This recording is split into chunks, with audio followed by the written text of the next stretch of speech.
Hi everyone, a very good evening to all of you. आप सभी का warm welcome करता हूं वाईटी योर इंग्लिश ट्यूटर पे। आज की क्लास में द हिंदू का फर्स्ट एडिटोरियल अपने पढ़ने वाले हैं। नन टू सून इसका टाइटल है। आर्टिकल पढ़ने में बहुत आसान है, आप खुद भी इसको पढ़ सकते हैं। और जब भी ऐसा आर्टिकल हमें पढ़ने को मिले, हम ज़्यादा फोकस कर पाते हैं ग्रामर पे, वोकैब पे। तो क्लास में पढ़ते पढ़ते ही साथ में आपको ग्रामर को, वोकैब को मेरे साथ कवर करना है। ये इस क्लास का ऑब्जेक्टिव है। 40 मिनट के अंदर आपको 2 3 4 घंटे की पढ़ाई मिले, इस तरह से क्लास को बनाया जाता है। तो चलिए बिना देरी के शुरू करेंगे। मेरा नाम है अमन बहल। आइए लेक्चर को स्टार्ट करें।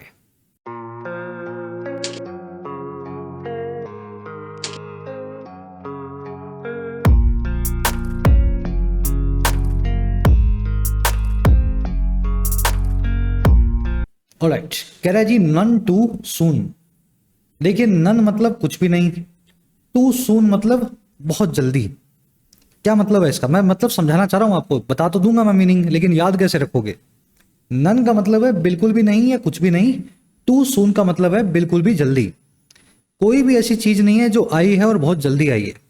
नन टू सून का मतलब होता है हिंदी में एन मौके पे, जस्ट इन टाइम। समझ पा रहे हो भाई? जो भी चीज आई है ना, वो टू सून नहीं आई है, बिल्कुल वक्त पे आई है, मौके पे आई है। जस्ट इन टाइम से इसको बताते हैं। एक और फ्रेज है इसके लिए अंग्रेजी में, एट द 11th आवर। पता होगा ना आपको, एकदम लास्ट मौके पे कोई काम होता है, जैसे पुलिस आती है हमारी फिल्मों में, तो हम बोलते हैं कि हिंदी सिनेमा में police at the 11th hour आती है, लास्ट मौके पे आती है। तो ये दोनों तीनों फ्रेजेस एक दूसरे के सिनोनिम है। कह रहा है जी नॉर्थ ईस्ट मानसून आ गया है और बिल्कुल एन मौके पे आया है। अगर ये 2 हफ्ता 3 हफ्ता और लेट हो जाए तो साउथ इंडिया में पानी की बहुत किल्लत हो जाती है। चलिए फ्रेज देख लिया आपने, अब टाइटल पैराग्राफ देखो। कह रहा है the timely arrival of the north east monsoon bodes well for farmers. कह रहा है जो टाइमली अराइवल है, देखो टाइम मतलब वक्त, टाइमली मतलब वक्त से, समय सर। कह रहा है जो ठीक वक्त पे अराइवल है या आगमन है नॉर्थ ईस्ट के आने वाले मानसून का, कह रहा है ये बोड वेल करता है या बहुत अच्छा अंदेशा देता है फार्मर्स के लिए, किसानों के लिए। अब ये बोड वेल करना क्या होता है देख लो ध्यान से। अंग्रेजी में वर्ब होती है बोड और ओगर, दोनों का मतलब होता है किसी आने वाली चीज का अंदेशा देना। अगर आप बोड वेल करेंगे, ओगर वेल करेंगे, तो आप एक अच्छा अंदेशा देंगे। अगर आप बोड या ओगर इल करेंगे, मतलब आप एक बुरी चीज का अंदेशा देंगे। तो ये फ्रेजेस ध्यान रखने हैं हमें, bode well, augur well, bode ill या ओगर इल। तो ये अराइवल हमारे लिए बोड वेल करता है, किसानों के लिए एक अच्छा अंदेशा देता है। सेंटेंस का मीनिंग ऐसे निकालो कि हर वर्ड का आपको पता हो क्या काम था, है ना, कुछ गुंजाइश ना रह जाए पीछे। जल्दी से आगे बढ़ते हैं। इस आर्टिकल की मैं आपको वोकैब दिखाता हूं। ये भारी भरकम वर्ड्स हैं, बोर्ड वोर्ड शुरू में एक साथ देख लो ताकि क्लास को स्मूथली ले सको। जरूर से इस आर्टिकल को, इस क्लास को एक लाइक और एक शेयर देना। आपके लाइक्स, आपके शेयर्स और आपके प्यार पे ही इस चैनल को इस जोश और क्वालिटी के साथ में चलाया जा सकता है। अच्छा, इस टेलीग्राम ग्रुप को जरूर ज्वाइन करें। टेलीग्राम में सर्च करें @official YT, ग्रुप आपको मिल जाएगा। इस प्राइवेट ग्रुप में आपको सारे नोट्स, सारे पीडीएफ्स, नोटिफिकेशंस मिल जाते हैं। साथ ही YT ऐप को अपने फोन में डाउनलोड करें, एंड्रॉइड और iOS दोनों पे अवेलेबल है। इस ऐप का ऑब्जेक्टिव है, आप जो भी एग्जाम प्रिपेयर कर रहे हैं उसके लिए एक अफोर्डेबल प्राइस में, अफोर्डेबल फीस में क्वालिटी कोर्स आपको अवेलेबल करवाना। जैसे इंग्लिश अनलॉक कोर्स, इसमें SSC, बैंक, रेलवेज, डिफेंस, कोई भी एग्जाम आप प्रिपेयर कर रहे हो, उसका ग्रामर से लेकर के रीडिंग और वोकैब हर पोर्शन प्रैक्टिस के साथ में कवर्ड है। इसी तरह से आपको मिलेगा राइटिंग का कोर्स। राइटिंग में कोर्स में आपको लिखना सिखाया गया है। 40, 50, 60 घंटों में आप इंग्लिश में लिखना सीख सकते हैं इस कोर्स के जो है हेल्प से। दिवाली के मौके पे कोर्स अवेलेबल है डिस्काउंट पे, you can take benefit of this course. इसी के साथ आपको UPSC का complete Hindi to English migration course मिल जाएगा। 1225 के मामूली से प्राइस पे कोर्स अभी अवेलेबल है ऑन दिवाली। इस कोर्स में C सेट से लेकर के आंसर राइटिंग, प्रेसे राइटिंग, ऐसे राइटिंग, हर एस्पेक्ट इंग्लिश का, UPSC और स्टेट सिविल सर्विसेज का इंग्लिश का हर एस्पेक्ट कवर्ड है। ऐप का बेनिफिट लेने के लिए कमेंट सेक्शन से इसको आप डाउनलोड करें। ये टीम का कॉन्टैक्ट नंबर है, इस पे व्हाट्सएप करके आप टीम से बात कर सकते हैं। ऑलराइट, वोकैब शीट है अपनी, इसको कर देते हैं थोड़ा सा जूम इन ताकि आप इसको ठीक से पढ़ पाएं। पहला वर्ड है हेरल्ड। हेरल्ड नाम से एक अखबार भी आता है, डेक्कन हेरल्ड नाम से, या बहुत सारे अखबार हैं जिनके नाम में हेरल्ड आएगा। हेरल्ड का मतलब होता है किसी आने वाली चीज का अंदेशा, या तो देना या अंदेशा बनना। जैसे ChatGPT heralds a new era of artificial intelligence। ChatGPT जो है एक आने वाली चीज का या एरा का एक प्रतीक है और वो एरा है आर्टिफिशियल इंटेलिजेंस की। चैट जीपीटी के आने पे हमें ये पता लग गया कि आर्टिफिशियल इंटेलिजेंस का वक्त आ चुका है ना, उसका एक संकेत है ये। तो संकेत देना, आगे का बताना कहलाता है हेरल्ड करना। और देखो हेरल्ड के ये सारे के सारे सिनोनिम्स हैं, हार्बिंगर, ऑगर, और आपने एक वर्ड देखा था बोर्ड। अगर आप बोर्ड वेल कर रहे हैं तो अच्छा अंदेशा दे रहे हैं, हेरल्ड वेल कर रहे हैं। अगर आप बोर्ड इल कर रहे हैं तो बुरा जो है संकेत बन रहे हैं। तो ज्यादा इस पर टाइम स्पेंड करने की जरूरत नहीं है, ये सारे वर्ड्स देख लेना। जो काम के हैं वो हैं प्रोग्नोस्टिकेट, हार्बिंगर, बोर्ड और हेरल्ड। ये चारों वर्ड्स आपको एग्जाम्स में खूब मिलेंगे। चलिए अगला वर्ड अपने पास सेट इन। देखिए इसको याद करना है हमें। सेट का मतलब होता है सेट हो जाना, इन का मतलब है अंदर। जब कोई चीज अचानक से आती है, फट पड़ती है, स्टार्ट हो जाती है, तो उसको बोलते हैं सेट इन करना। जैसे कहीं पे आग लग गई, अचानक से गर्मियां आ गई, तेज बरसात होने लगी, वॉर अचानक से शुरू हो गई, बीमारी फैल गई कहीं। ऐसी खराब, गंदी, हार्श और नेगेटिव चीजें जब भी अचानक से शुरू होती हैं तब उनके लिए सेट इन नाम का फ्रेजल वर्ब इस्तेमाल होता है। Winters have set in early this year. सर्दियां सेट इन कर गई हैं, शुरू हो गई हैं, या फिर यूं कहते हैं अचानक से आ धमकी हैं, अर्ली यानी जल्दी इस साल। चलिए सेट इन को ब्रेक आउट और इरप्ट करना भी बोलते हैं। ये वर्ड यानी फ्रेजल वर्ब सेट इन आप आर्टिकल में देखेंगे। एक और वर्ड है हमारे पास कैलिब्रेशन। देखिए कैलिब्रेशन पता क्या होता है? किसी चीज को एडजस्ट या फाइन ट्यून करना। अब आप बोलोगे सर ये क्या होता है एडजस्ट या फाइन ट्यून करना? अब हिंदी में कैसे बताऊं आपको। देखो मान लीजिए आपने वो रेडियो देखे पुराने वाले, टीवी आते थे पहले के जमाने में, रेडियो जिनके गोल गोल बटन होते थे, उनको घुमाया जाता था। फिर आप उनका एंटेना लेकर के हर दिशा में, हर डायरेक्शन में घुमाते थे ताकि आपका एफएम पकड़े। तो ये जो आप काम करते थे ना, ट्यून करना, एंटेना को घुमाना, ये सब कहलाता था कैलिब्रेशन करना। आप अपने रेडियो को, टीवी को एडजस्ट करते थे ताकि आप फ्रीक्वेंसी को पकड़ पाएं, है ना, आपको अखबार, खबरें वगैरह जो गाने वाने जो बजते हैं रेडियो पे वो सुन सके। तो ऐसे जब किसी चीज को आप एडजस्ट करते हैं, अंग्रेजी में इसको कैलिब्रेट करना बोलते हैं। The technician performed a calibration of the weighing machine to ensure accurate results. Technician ने कैलिब्रेशन किया वेइंग मशीन का, वजन नापने की मशीन का, ताकि इंश्योर कर सके सही रिजल्ट्स को। वेइंग मशीन अगर आप बहुत वक्त तक इस्तेमाल करोगे तो 1 किलो को 1.25 किलो दिखाने लगती हैं, है ना, डिजिटल वाली खास करके। तो उनको कैलिब्रेट किया जाता है, सॉफ्टवेयर अपडेट करते हैं ताकि वो सही वजन आपको बताए। चलिए तो ये वर्ड आर्टिकल में आ जाएगा। इसको फाइन ट्यून करना भी बोलते हैं। पोजीशनिंग, स्केलिंग इसके सिनोनिम्स हैं। अगला वर्ड अपने पास एग्रावेट। देखो एग्रावेट तो बड़ा कॉमन सा वर्ड है, चीजों को बद से बदतर बनाने के लिए। आपके सर में दर्द हो रहा था, आप रात में सोए भी नहीं, अब आपका सर दर्द जो है बद से बदतर हो जाएगा, आपने उसको एग्रावेट कर दिया। To make matters verse.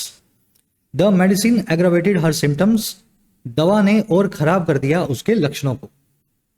चलिए और खराब करने को अंग्रेजी में रेट्रोग्रेड, रेट्रोग्रेस, रिग्रेस, एक्सेसपरेट और एक्सेसपरेट से भी बताया जाता है।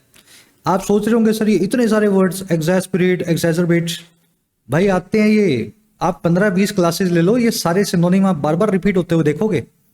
जिसने वीक में पढ़ना ही 2 बार है, महीने में क्लासेस ही 4 लेनी है, उसके लिए तो ये बड़ा भारी काम है सारे वर्ड्स याद करना, है ना। रेगुलर रीडिंग से ही वोकैब होगी, दूसरा कोई तरीका नहीं होता। लास्ट वर्ड अपने पास सर्कमस्पेक्ट। देखिए स्पेक्ट का मतलब होता है देखना। आपने एक वर्ड सुना होगा इंस्पेक्ट। इंस्पेक्ट मतलब किसी चीज के अंदर देखना, झांकना, किसी चीज की जांच करना। स्पेक्ट मतलब देखना। सरकम का मतलब है चारों तरफ। जब आप सड़क पार करते हो तो कैसे पार करते हो? लेफ्ट देखते हो, राइट देखते हो, सामने देखते हो, पीछे भी देख लेते हो कि कहीं मुझे कोई ठोक ना जाए। तो इसी को अंग्रेजी में बोलते हैं सरकमस्पेक्ट करना, केयरफुल या कॉशियस होना, सावधान होना। याद रहेगा ये word. Little kids should be circumspect while dealing with strangers. छोटे बच्चों को चकन्ना, सावधान होना चाहिए, सर्कमस्पेक्ट होना चाहिए जब वो सामना कर रहे हो, जूझ रहे हो, फेस कर रहे हो, डील विद कर रहे हो अनजान लोगों से। छोटे बच्चों को हमेशा चौकन्ना रहना चाहिए। चलिए सर्कमस्पेक्ट को विजिलेंट भी बोलते हैं। आज ये वर्ड विजिलेंट, चौकन्ना आर्टिकल में आप देखेंगे। 5 वर्ड्स हैं। वोकैब शीट आपको टेलीग्राम से मिल जाएगी, जाओ और डाउनलोड करो, आप ही के लिए बनाया गया टेलीग्राम ग्रुप। अब आ जाओ आर्टिकल पे, एक समरी आपको दे दें, इस आर्टिकल के बारे में आपको पता लगे। देखिए साउथ में है ना, मोटा मोटा बता रहा हूं, 50% मानसून तो आता है ये वाला, अप्रैल से मई से जून वाला, ठीक है, जुलाई अगस्त वाला जो अपने नॉर्थ में आता है। 50% बारिश जो होती है वो होती है इस मौसम में। और बाकी की 50% पता है कब होती है? अक्टूबर महीने के अंत में नवंबर तक और दिसंबर तक। साउथ इंडिया का मॉनसून का पैटर्न थोड़ा सा अलग है। जो अक्टूबर में मॉनसून आता है ना, वो बहुत जरूरी है साउथ इंडिया के लिए। क्यों?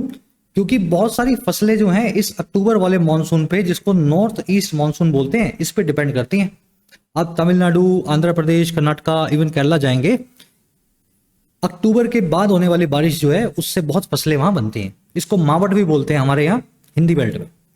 इस साल जो है अक्टूबर की बारिश साउथ इंडिया में बिल्कुल वक्त पे आई है। हमारा आर्टिकल कह रहा है कि ये अच्छा अंदेशा है वहां के किसानों के लिए। लेकिन एक चीज और भी है, जब ये बारिश नहीं होती ना, तो उसके बाद पानी की बहुत किल्लत हो जाती है साउथ इंडिया में। और उस किल्लत की एक बड़ी वजह क्या है? लोगों का पब्लिक इंफ्रास्ट्रक्चर को लेकर के बेपरवाह होना। पानी बह रहा है, कहीं भी गंदा किया जा रहा है तालाबों को, है ना, पॉन्ड्स को, लेक्स को। तो ये सुधार लोगों में लाना पड़ेगा। सरकारों को पहले से प्लान बनाना होगा। बारिश के भरोसे रहना ठीक है, लेकिन पूरे तरीके से मत रहो, अपनी आदतों को भी सुधारो। साउथ वालों के लिए यहाँ पे कॉशनरी टोन में आर्टिकल लिखा गया है।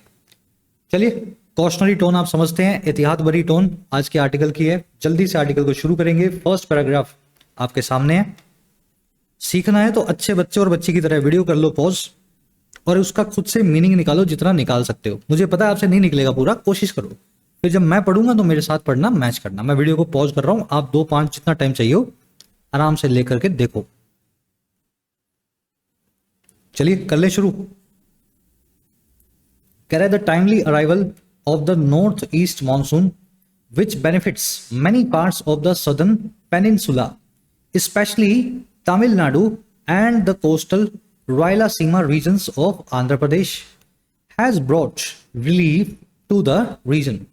देखो सेंटेंस बहुत लंबा है, आगे और भी है, इसको छोड़ दो, यहीं तक पढ़ लो, मीनिंग निकाल लो। कह रहे जो टाइमली अराइवल है, टाइमली यानी वक्त पे, अराइवल यानी आगमन, वक्त पे आने का जो काम है नॉर्थ ईस्ट मानसून का। अब देखो यहां लग गया कोमा, ध्यान देना इस कोमा की तरफ।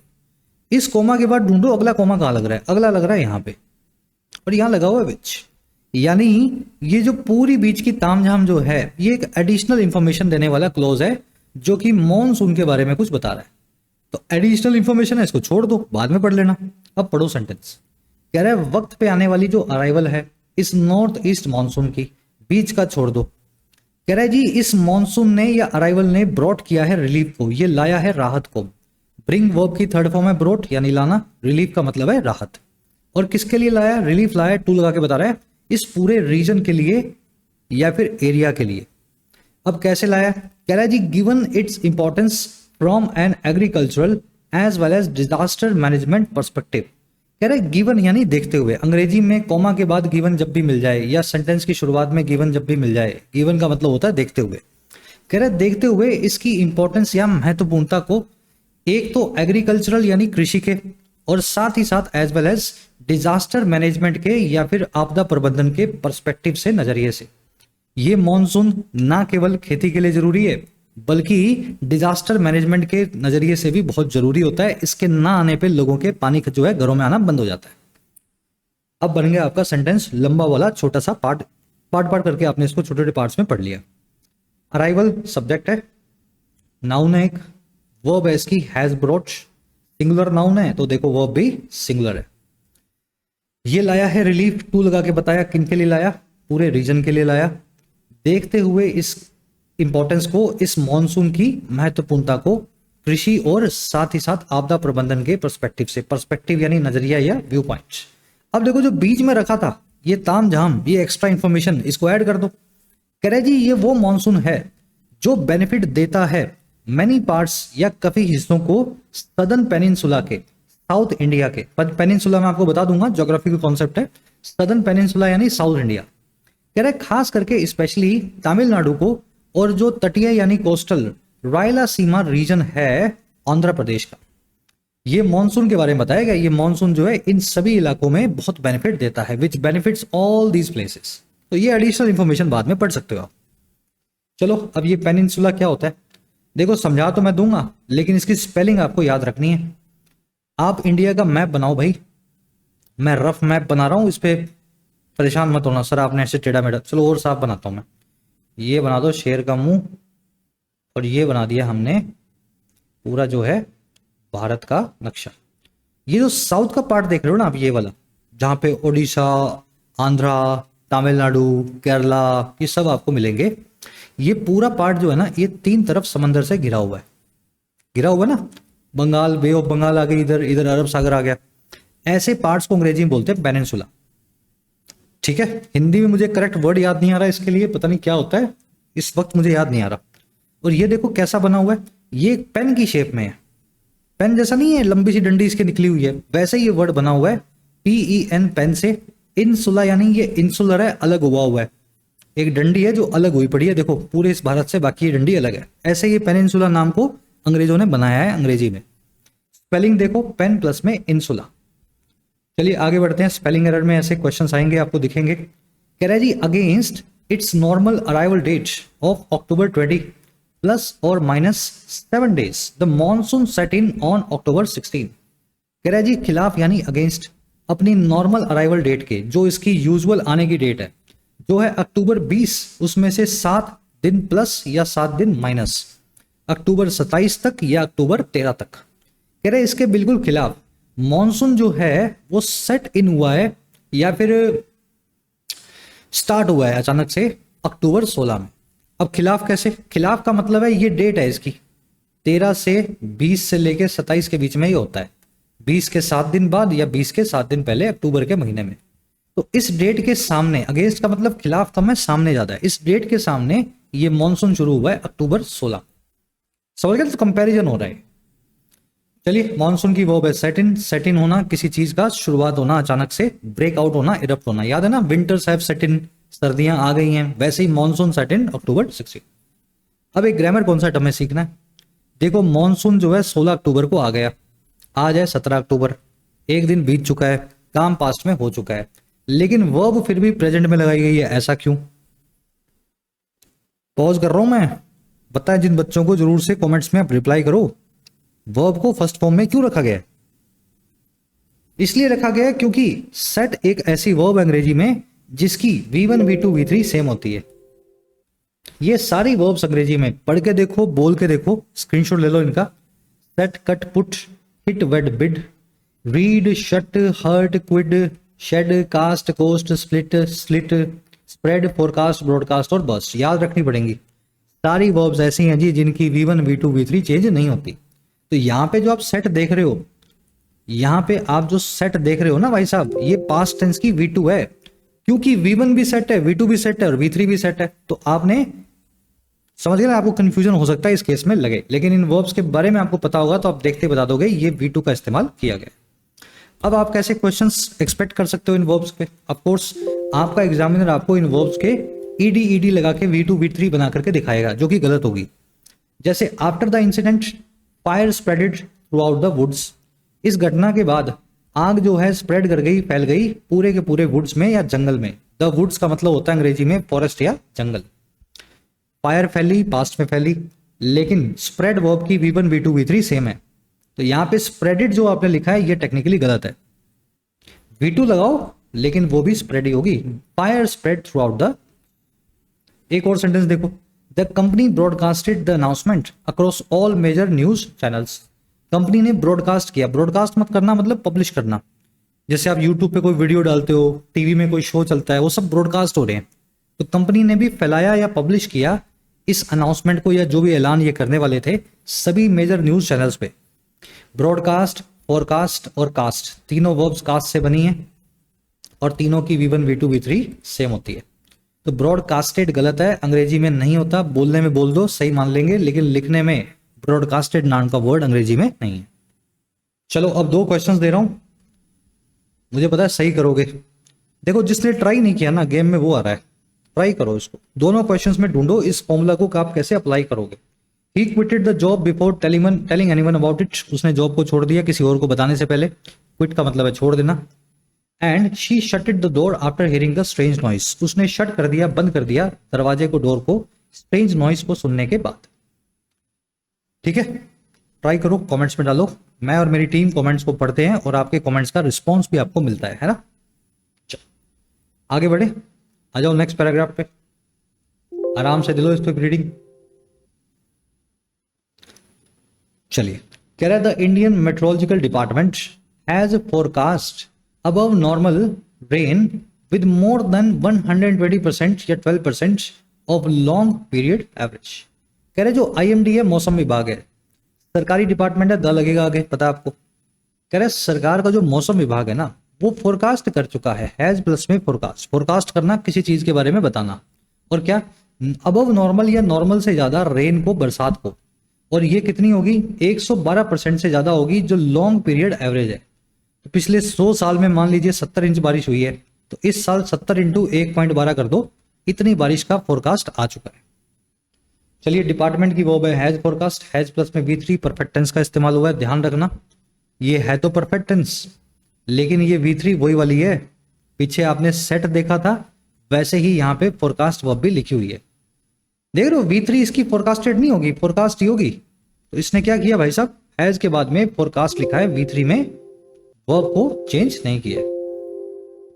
सही है जो कि चल कह रहा है जी going by the data for 1971 से 2020 the season share in the annual rainfall is 48% for Tamil Nadu and over 30% for Andhra प्रदेश।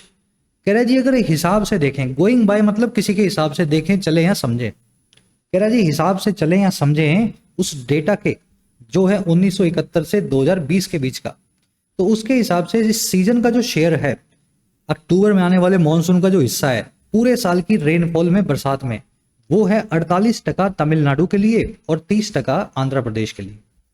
तो अक्टूबर में इतना बड़ा मॉनसून होता है इन दोनों स्टेट्स के लिए हर साल। कह रहे the monsoon also witnesses at least 3 cyclonic disturbances over the Bay of Bengal. ये जो मॉनसून है अक्टूबर वाला, नॉर्थ ईस्ट या नॉर्थ वेस्ट मॉनसून इसको बोलते हैं, कह रहा है ये साथ ही साथ विटनेस करता है, साक्षी बनता है। विटनेस करना यानी गवाह बनना, किसी चीज को देखना, तो ये देखता है, गवाह बनता है कम से कम 3 चक्रवाती तूफानों का, डिस्टर्बेंसेस का बे ऑफ बंगाल के चारों तरफ। तो ये भी हिस्ट्री हमें बताती है कि हर साल अक्टूबर में 2-3 तूफान इस मॉनसून के दौरान चक्रवात आते हैं। कह रहा है जी there is also the added factor of cloud burst. कह रहा है फिर एक एडेड फैक्टर भी है, एक एक्स्ट्रा फैक्टर भी है क्लाउड बर्स्ट का। क्लाउड बर्स्ट आपको पता है, बादल फट जाना, अचानक से क्लाउड बर्स्ट करेगा और बाढ़ आ जाएगी, बादल फटेगा और तेज बारिश होगी। कह रहा है ये एडेड फैक्टर भी इस मॉनसून से जुड़ा हुआ है। कह रहा है जी अब ये क्लाउड बर्स्ट क्या है, कोमा लगा दिया इसने, अब इसके बारे में बताया देगा। Which are more frequent now, जो अब ज्यादा फ्रीक्वेंट हैं, बार बार होने लगे हैं पिछले कुछ सालों में। और कैसे पता लगा, according to an Indian Institute of Tropical Meteorology study. ये पता लगा हमें हिसाब से एक इस Indian Institute of Tropical study जो है, ठीक है ना, उसकी एक स्टडी के हिसाब से, कॉलेज का नाम है Indian Institute of Tropical metrology, उसकी स्टडी जो है, उसकी एक स्टडी से हमें ऐसा पता लगा। कह रहा है जी consequently coastal states face urban flooding with residents of Chennai living in dread of it. कह रहा है जी इसी के कॉन्सिक्वेंस में अगर देखा जाए, इसी के कॉन्सिक्वेंस क्या होता है, नतीजन।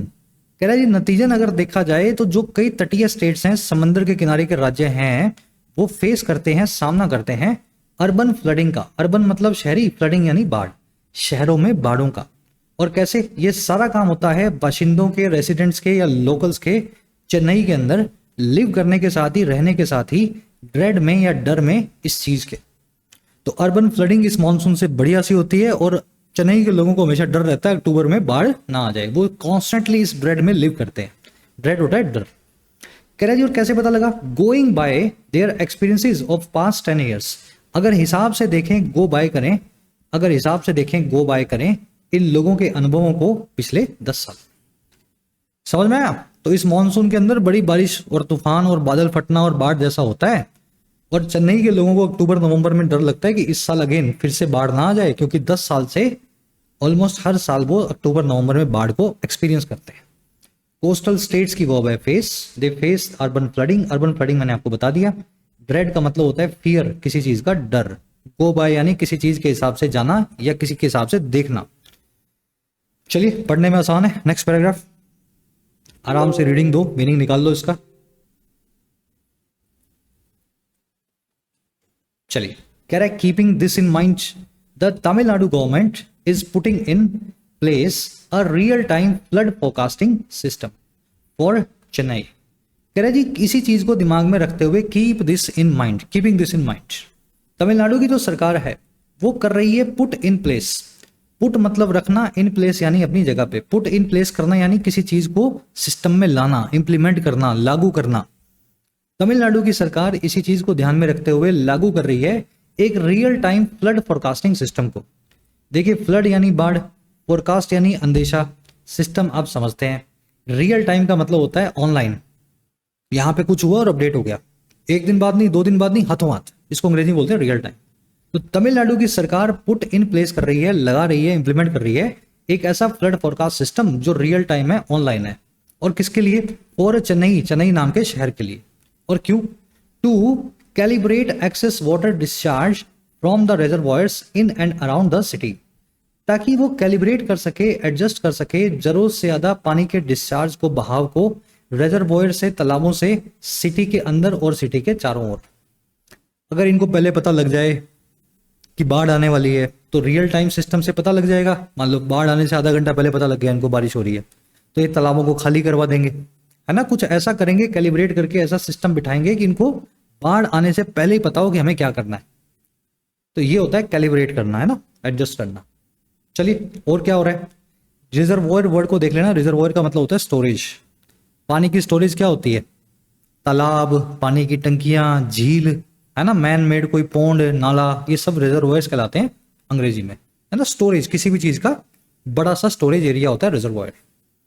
कह रहा है in addition the authorities as in other southern states are preparing the official machinery to handle any situation. कह रहा है जी इसी के साथ साथ जो सरकार में बैठे हुए लोग हैं तमिलनाडु में, अथॉरिटीज हैं, बाबू अफसर हैं, कह रहे कि जैसा कि अदर सदर्न स्टेट्स में हो भी रहा है उसी की तरह वो प्रिपेयर कर रहे हैं सरकारी मशीनरी को, तंत्र को, कि वो हैंडल कर सके, सामना कर सके, जूझ सके किसी भी सिचुएशन से, एनी सिचुएशन। तो ये तमिलनाडु की सरकार के लोग कर रहे हैं, मशीनरी को ट्रेन कर रहे हैं अपने लोगों को। चलिए अथॉरिटीज की वर्ब है आर प्रिपेयरिंग। मशीनरी एक ऐसा नाउन है अंग्रेजी में जिसका प्लूरल नहीं होता, सिंगुलर भी नहीं होता, ये अनकाउंटेबल नाउन है, हमेशा सिंगुलर वर्ब लेता है, पता ना आपको। Equipment, machinery, bread, paper, advice, legislation, research. अब जो बच्चे क्लास में रेगुलर होंगे उनको पता है, तो क्लास रेगुलर रहा करो, नोट्स वगैरह बनाया करो अपने। कह रहा है जी over the years the loss of lives has dropped after effective coordination among the agencies concerned. कह रहा है अगर पिछले कई सालों में देखें, ओवर द ईयर्स और ड्यूरिंग द ईयर्स का मतलब एक ही है। ओवर द वीकेंड यानी ड्यूरिंग द वीकेंड, दौरान। कह रहा है जी दौरान पिछले कई सालों के जो लॉस है या नुकसान है जिंदगियों का, वो भी ड्रॉप कर गया है या कम हो गया है, जानों का जाना कम हो गया है। और कब हुआ है? इस घटना के बाद, जब असरदार तरीके से कोऑर्डिनेशन या आपसी सहयोग होने लगा सरकार की एजेंसियां जो कंसर्न है उनके बीच। भाई सरकार की एक एजेंसी डैम को संभाल रही है, बांध को, दूसरी एजेंसी डिजास्टर वाली है, तीसरी एजेंसी नगर पालिका है। अगर सारी मिल करके पहले से ही प्लान बना लेंगे तो एक भी आदमी की जान नहीं जाएगी, कितनी भी बाढ़ आ जाए, है ना। इसको बोलते हैं कोऑर्डिनेशन। हमारे देश में अक्सर होता नहीं है ये, हर एजेंसी के लोग अपने हिसाब से काम करते हैं। तो अब जो है कोऑर्डिनेशन इफेक्टिव हो गया, इससे पिछले कई सालों में लोगों की जान जाना बंद हो गया। कह रहा है जी however there are still many areas in need of more focused attention. कह रहा है हालांकि अभी भी बहुत सारे एरियाज हैं, मैनी एरियाज हैं जो नीड में हैं, जरूरत में हैं और ज्यादा फोकस भरी अटेंशन के, है ना, और एरियाज में अटेंशन हमें देनी होगी। चलो अब कौन से वो एरियाज हैं नेक्स्ट पैराग्राफ में देख लो, फटाफट मीनिंग निकाल लो इसका पहले। शुरू करें। अब वो सारे एरियाज बता रहा है। कह रहा है the state of storm water drains and water courses through city leaves much to be desired. कह रहा है जी पहला एरिया ये है जो स्टेट यानी अवस्था है, हालात है स्टॉर्म वाटर ड्रेनेज का। स्टॉर्म वाटर ड्रेन यानी सड़क के किनारे जो बड़े बड़े गड्ढे किए होते हैं हाईवेज पे, जिनमें पानी जो है बरसात का फटाफट बह जाए, है ना, हाईवे पूरा डूबे नहीं, इनको बोलते हैं स्टॉर्म वाटर ड्रेन्स। कह रहे जो अवस्था है ना इन बड़े बड़े गड्ढों की सड़क किनारे, और जो वाटर कोर्स हैं पानी के निकलने के रास्ते हैं, कोर्स मतलब रास्ता, सिटीज के अंदर, पूरे शहरों के अंदर, कह रहे इनकी अवस्था जो है वो लीव कर देती है या पीछे छोड़ देती है बहुत सब चीजों को, मच को, जो टू बी डिजायर्ड है, जो की जानी बाकी है। Leave much to be desired मतलब गुंजाइश छोड़ना, बड़ी गुंजाइश किसी काम में छोड़ना। तो ये अवस्था से हमें देख के पता लगता है कि एक बड़ी गुंजाइश है काम किए जाने की। कह रहे जी but state governments alone can not be held responsible for this. कह रहे लेकिन स्टेट गवर्नमेंट्स, ये सरकारें अकेले नहीं होल्ड की जा सकती, ठहराई जा सकती जिम्मेदार या रिस्पॉन्सिबल इस चीज के लिए। ये स्टॉर्म वाटर ड्रेन जो है ना हम ही गंदी करते हैं, उसमें पॉलीथीन फेंक देते हैं, कचरा डाल देते हैं कि चलो खाली पड़ी है खड्डा इसमें डाल दो। एक्चुअल में वो गड्ढा तब काम आएगा जब पूरे शहर में बाढ़ आई होगी, उस गड्ढे को खाली रखना होता है। तो सरकारें ही जिम्मेदार नहीं है, हम भी हैं। अब वो आगे बताएगा, कह रहा है that sections of people still use water bodies as dumping yards only aggravates the problem. कह रहा है ये जो बात है ना, दैट कौन सी बात, एक बड़े हिस्से हैं लोगों के, सेक्शंस ऑफ पीपल हैं जो आज भी इस्तेमाल करते हैं नदी नालों कुओं बावड़ियों को और तालाबों को डंपिंग यार्ड्स की तरह, कचरा दान की तरह, डस्टबिन की तरह। कह रहा है ये जो बात है ना, ये मूर्खता ही एग्रावेट करती है और खराब बनाती है समस्या को। और कैसे, highlighting the near absence of community ownership among urban residents, highlight करते हुए, दिखाते हुए, रोशनी डाल के लगभग जो ना मौजूदगी है, एब्सेंस है कम्युनिटी में ऑनरशिप की, पूरे समाज में। ऑनरशिप क्या होती है, किसी चीज की जिम्मेदारी, समाज में जिम्मेदारी की, जो अर्बन रेसिडेंट्स में है। तो शहरों में हर आदमी सोचता है हमें क्या लेना, डाल दो कचरा, देखी जाएगी, हमारा घर थोड़े ना, हमारी रोड थोड़े ना। तो ये हमारी कम्युनिटी ऑनरशिप नहीं है। आप ऐसा नहीं सोचते हो कि ये मेरा मोहल्ला है, ये मेरा शहर है, ये मेरी गली है। आपको लगता है कि मेरा घर है बस ये 50 स्क्वायर फीट का, बाकी सब तो गंदा कर दो। तो ये चीज हाईलाइट करता है कि हम कैसे वाटर बॉडीज में कचरा डालते हैं। चलिए, दैट यानी ये बात उसकी वर्ब है, एग्रावेट्स, एग्रावेट करना, एक्सेस्परेट करना, चीजों को बद से बदतर बनाना। सेक्शंस ऑफ पीपल की वर्ब है यूज। कह रहा है in the farm sector the storage shortage of fertilisers particularly urea has been bothering agriculturist. कह रहा है एक और समस्या भी है। पहली समस्या हमने देख ली, लोगों का जाहिलपना। दूसरी समस्या कह रहे फार्म सेक्टर में यानी कृषि के क्षेत्र में जो शॉर्टेज आ रही है इस साल, कमी आ रही है फर्टिलाइजर्स की यानी खाद की, खास करके यूरिया की। कह रहे ये भी बॉदर कर रही है, परेशान कर रही है, हैरान कर रही है एग्रीकल्चरिस्ट को या फिर एग्रीकल्चर से जुड़े हुए विद्वानों को। तो इस बार पानी खूब है लेकिन फर्टिलाइजर कम है, जो बाहर से चाइना रशिया से हम मंगाते हैं। चलिए, शॉर्टेज की वर्ब है हैज बीन बॉदरिंग, बॉदर करना, परेशान करना। शॉर्टेज का मतलब आप समझते हैं कमी। कह रहे about a month ago Tamil Nadu CM या chief minister Stalin in a letter to prime minister Narendra Modi flag the issue. कह रहे एक महीना पहले ही तमिलनाडु के सीएम एम के स्टालिन ने एक लेटर में पीएम मोदी को फ्लैग किया या झंडा लगा के दिखाया इस इशू को। फ्लैग का मतलब होता है किसी गलत चीज की तरफ, खराब या नेगेटिव चीज की तरफ इशारा खींचना। तो उन्होंने इशारा खींचा पीएम मोदी को लेटर लिख करके कि हमें फर्टिलाइजर चाहिए होगा। चलिए, समझ में आ रहा है, सब इजी है। अब देख लो फटाफट लास्ट सेंटेंस है इसका, लास्ट पैराग्राफ। एक ग्रामर कॉन्सेप्ट है, फिर अपने इसको रैप अप करेंगे। रीडिंग दो उसको फटाफट एक छोटी सी।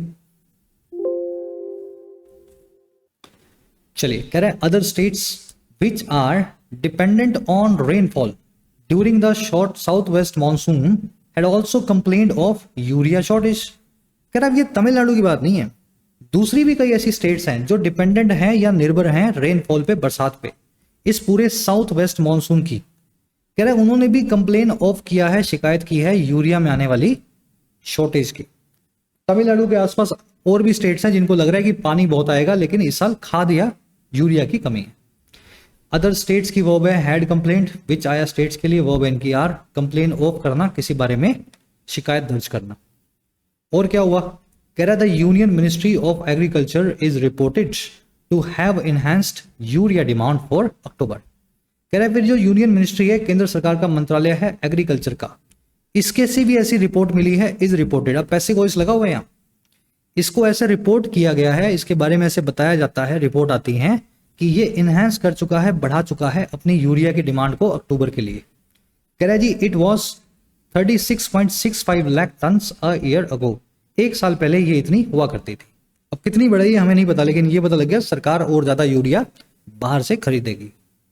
अगेन मिनिस्ट्री है, सरकारी डिपार्टमेंट, द लगा हुआ है, वर्ब है इसकी इज रिपोर्ट। कह रहा है looking at the macro picture of the monsoon the message is that as rainfall is expected to be more intense, the authorities at every level have to be vigilant। कह रहे जी देखते हुए बड़ी तस्वीर को, मैक्रो पिक्चर को, इस monsoon की, नॉर्थ वेस्ट मॉनसून की, होना क्या चाहिए। कह रहे जो मैसेज है, जो संदेश है वो ये है कि जो रेनफॉल है ना, जो बरसात है वो एक्सपेक्टेड है, उससे एक ऐसी आशा है कि वो और ज्यादा इंटेंस हो, ज्यादा तेज हो।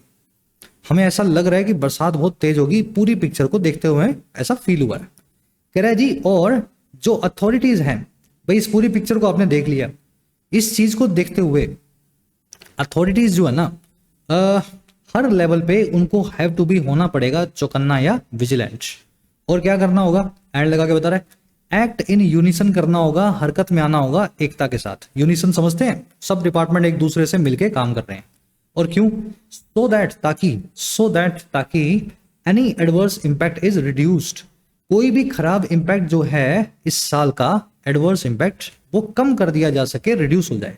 इफ नॉट एलिमिनेटेड, अगर उसको आप एलिमिनेट ना भी कर सकें, खत्म ना भी कर सके, तो सरकारों को चौकन्ना होना है, यूनिसन में काम करना है। इस साल की बरसात में ना बाढ़ आनी चाहिए, ना फर्टिलाइजर की कमी होनी चाहिए, इस तरीके से उनको प्लान करके चलना है। तो looking at the macro picture, the message is that, message ये है कि authorities have to be more vigilant. चलिए, मैसेज की वर्ब है इज, रेनफॉल की वर्ब है इज एक्सपेक्टेड, इंटेंस यानी जोरों का, अथॉरिटीज की वर्ब है have to be, has to यानी आपकी मजबूरी बताता है, विजिलेंट यानी सर्कमस्पेक्ट, चौकन्ना, ये वर्ड आप देख चुके हैं, यूनिसन यानी सहयोग, कोऑपरेशन, इंपैक्ट की वर्ब है इज रिड्यूस्ड, और दूसरी वर्ब है नॉट एलिमिनेटेड। एडवर्स का मतलब होता है हार्श या बैड, जो आपके लिए अच्छा ना हो वो एडवर्स कहलाता है। चलिए रैप अप करें क्लास को, एक ग्रामर कॉन्सेप्ट है और करवा देते हैं आपको, फटाफट देख लो इसको भी। देखिए, कंप्लेंट का मतलब होता है किसी की शिकायत करना। शिकायत जब भी करोगे तो उसके बाद ऑफ, अबाउट और अगेंस्ट, इन तीनों में से एक प्रेपोजिशन का इस्तेमाल करोगे। लॉजिकली सीख लो कब कौन सी लगेगी। देखिए, शिकायत आप या तो किसी की करते हैं, किसी चीज की, या किसी चीज के खिलाफ करते हैं। जब आप किसी इंसान के खिलाफ कोई शिकायत करें तो अगेंस्ट लगा के बताओ। जब आप किसी कंडीशन के खिलाफ शिकायत करें, आपको दर्द की शिकायत हो रही है, आपको पोल्यूशन की शिकायत हो रही है, समझ पा रहे हो, ऐसी चीज, अवस्था जिसमें कोई स्टेट हो, कंडीशन हो, सिम्टम हो, तब आप ऑफ लगा के बताएं। और अगर आप किसी चीज के खिलाफ डिससेटिस्फेक्शन बता रहे हैं किसी इंसान या चीज के खिलाफ, तब आप अबाउट लगाएं। मैं अब आपको टेक्निकली समझा चुका हूं, प्रैक्टिकली देखो क्वेश्चंस कैसे बनने चाहिए। स्टूडेंट्स कंप्लेंट ऑफ, अबाउट या against the delay in their exam results. Students ने कंप्लेन किया डिले के लिए अपने एग्जाम रिजल्ट्स में। अब डिले क्या हो सकता है, देखिए डिले एक डिससेटिस्फेक्शन वाली चीज है, ऐसी चीज जिस पे आपको गुस्सा आएगा, रोष होगा, आप इससे नाखुश है, नाराज हैं। जब नाखुशी या नाराजगी बतानी हो किसी चीज के लिए, कंप्लेंट करना हो, तो चुपचाप अबाउट का इस्तेमाल किया जाता है। दे कंप्लेंट अबाउट द डिले। अगला देखो, मैनी विलेजर्स कंप्लेंट, अब देखो ऑफ, अबाउट, अगेंस्ट जो भी लगेगा, stomach pain after drinking the water. बहुत सारे गांव वालों ने कंप्लेन किया स्टमक पेन का या पेट में दर्द का। अब ये एक कंडीशन है, समझ पा रहे हो, पेट में दर्द एक अवस्था है, कंडीशन है। जब किसी अवस्था के बारे में आप बताते हो, मेरे पेट दर्द हो रहा है, सिर दुख रहा है, कुछ ऐसी काम हो रहा है, तो आप ऑफ का इस्तेमाल करते हो। तो दे कंप्लेंड ऑफ स्टमक पेन। पहले केस में क्या, डिले को लेकर के उन्होंने रोष जताया। दूसरे केस में स्टमक पेन पे कभी गुस्सा दिखाओगे आप? स्टमक पेन तो एक अवस्था है, डॉक्टर के पास जाओगे। तो ऐसी कंडीशन के लिए आप ऑफ लगाओ।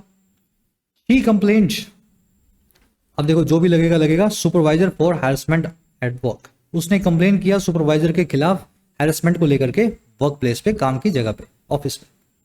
यहाँ पे किसी के खिलाफ हो रही है, अगेंस्ट यहाँ पे आना चाहिए। ऑलरेडी मैं लिख भी चुका हूँ, इसको भूल जाओ, यहाँ पे अगेंस्ट का इस्तेमाल आपको करना था। लास्ट क्वेश्चन दे रहा हूँ, खुद से ट्राई करना, मुझे पता है आप ये सही करोगे। ही कंप्लेंट ऑफ, अगेंस्ट या about the noise coming from the construction site. उसने कंप्लेन किया नॉइज का या शोर का जो कंस्ट्रक्शन की साइड से आ रहा था। लगा दो इसका आंसर, डाल दो कमेंट सेक्शन में, A B C, of, about, against, है ना। चलिए रैप अप करेंगे क्लास को। कुछ क्वेश्चंस हैं, फटाफट देख लो। देखो 1 2 3 ये तो आपको खुद से करने हैं। नन टू सून, इसका मीनिंग क्या होता है? सेट इन, ये फ्रेजल वर्ब का क्या मीनिंग है? और a sign of something to come, कोई चीज जो आने वाली है उसका साइन क्या कहलाता है? सर्कमस्पेक्ट, हार्बिंगर या एग्रावेट। चौथे पांचवें में 2 एरर्स मिलेंगी। 2 कॉन्सेप्ट आपने अभी सीखे हैं। पहला कॉन्सेप्ट है ऐसी वर्ब्स जिनकी V1 V2 V3 सेम होती है, तो यहाँ पे देख लो कोई वर्ब ऐसी तो नहीं है। और दूसरा कॉन्सेप्ट है कंप्लेन वर्ब के बाद में कौन सी प्रेपोजिशन आपको लगानी है। 1 से लेके 5 तक 5 क्वेश्चंस के आंसर्स मैं फर्स्ट कमेंट में डाल रहा हूं, इस वीडियो के नीचे जाएं और चेक करें। अब देखो 2 क्वेश्चंस हैं आरसी के, ये हम मिलकर सॉल्व करेंगे ताकि आपको लॉजिक समझ में आए। क्वेश्चन ये कहता है कि ऑथर का मोस्ट लाइकली क्या बिलीव है? क्या संभावना है, उसको क्या मानता है वो सिटीजन्स के रोल को लेकर के, आम आदमी की भूमिका को लेकर के अर्बन फ्लडिंग में या शहरों में होने वाली बाढ़ में।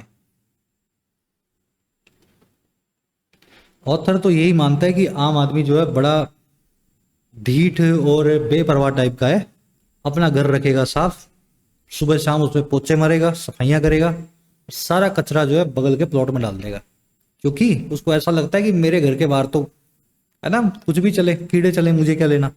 तो ये उसकी शिकायत है आम आदमी से, और इसी से अर्बन फ्लडिंग होती है जब यही कचरा जो है पानी के रास्ते को रोकता है। तो negligence and dumping by residents contribute significantly to urban flooding, तो ये इसकी शिकायत है हम लोगों से। भी आंसर बनेगा 6 में। फील लो क्वेश्चन की और उसके आंसर की, है ना, कॉन्फिडेंस तभी आएगा। चलो लास्ट वाला, देखो ट्राई खुद से देना है, एग्जाम तो आपको ही देना है, मैं तो जाऊंगा नहीं आपकी जगह, जा भी नहीं सकता। ट्राई दो इसको, गलत होगा तब देखेंगे। ऑथर का सजेशन ये है कि अथॉरिटीज को एक्ट इन यूनिसन करना होगा ताकि मिटिगेट कर सकें एडवर्स इफेक्ट्स को। इस बात के पीछे ऑथर का क्या अजम्पशन है, क्या सोच के ऑथर ने ये बात बोली कि अथॉरिटीज को एक्ट इन यूनिसन करना चाहिए।